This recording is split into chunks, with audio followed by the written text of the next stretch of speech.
If you're not taking the approach of actually thinking about the client, the application, the experience backwards, that outside-in approach, you're probably not going to be that successful.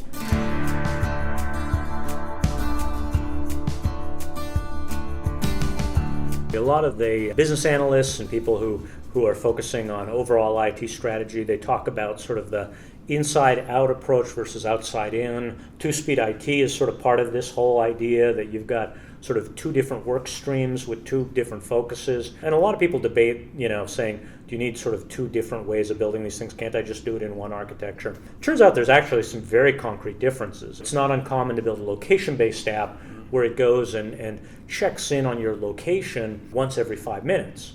But if you got 100 million people with that app, that translates down into actually a couple 100,000 requests per second.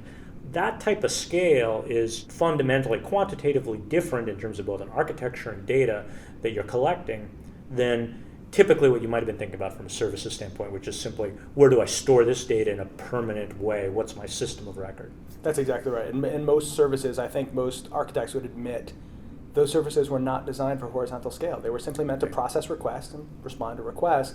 They weren't thinking, well, what happens when I have 250,000 simultaneous requests per second? That's not how they were architected. And you're right, it's not simply, well, we'll add more CPU. Right. That kind of vertical scaling isn't going to solve internet scale problems. Well, there's clearly lots of other parts of the enterprise architecture that have to get rebuilt, and there's all sorts of great platform as a service and infrastructure as a service mechanisms. People are using the cloud, and people are retooling their data center to try to build these scalable backends. But generally, the forcing function, they don't just get up and say, hey, it would be great to go and handle this many requests per second. It's all initiated by somebody going and saying, hey, I'm a financial services company, I want to be able to go and handle payments wherever my customers are, then the end result on that being, wow, I need to serve this customer community at such a level of scale that it requires me to sort of walk that architecture all the way backwards versus just going and saying, what is the basic service contract for processing a payment?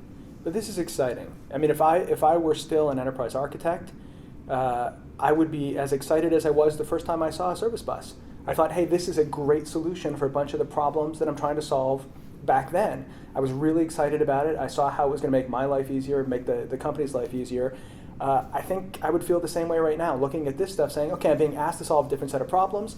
Luckily, there are different tools and techniques to solve that set of problems, and I don't have to throw away the knowledge that I have or the tools that I've already invested in. Databases are still storing data. Routers are still routing. ESBs are still ESBing. This is just something new that I'm adding on that makes my life and makes the business better. Yeah, it's a great time to be thinking about this sort of thing, and we're at a point now where enterprise strategy is now about really adopting all of the cool technologies, all the great things that we've gotten to see the internet companies have a lot of fun with for a while, but that's what this whole digital business thing is all about. Every business is working with their customers as digital business. It means that suddenly, doesn't matter what company you're at, you can find scenarios where if you're really reaching your customers, you're now going to have to do the same quality of engineering. You have to have the same scale considerations that previously you had to go to a Silicon Valley startup to grapple with. If you're not thinking about an API-first strategy, and more importantly, if you're not taking the approach of actually thinking about the client, the application, the experience backwards, that outside-in approach, you're probably not going to be that successful.